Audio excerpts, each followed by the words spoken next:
افغانستان پاکستان کی سب سے بڑی تجارتی منڈی تھا۔ افغانی ہر قسم کی اشیاء ضروریہ کے لیے پاکستان پر انحصار کرتے تھے۔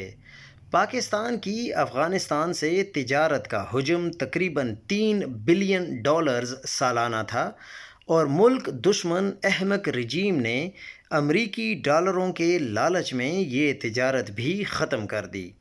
پاک افغان کشیدہ صورتحال کا ایران اور چین نے بھرپور فائدہ اٹھایا ہے، اور افغانستان کی 65% مارکیٹ پر قبضہ جمانے میں کامیاب رہے ہیں۔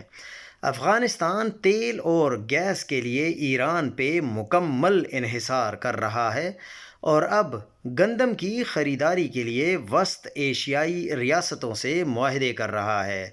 افغانستان میں تیل، گیس، بجلی، پھل، سبزیاں، کپڑے، لیدر مصنوعات پاکستان سے 100 گنا سستی ہیں۔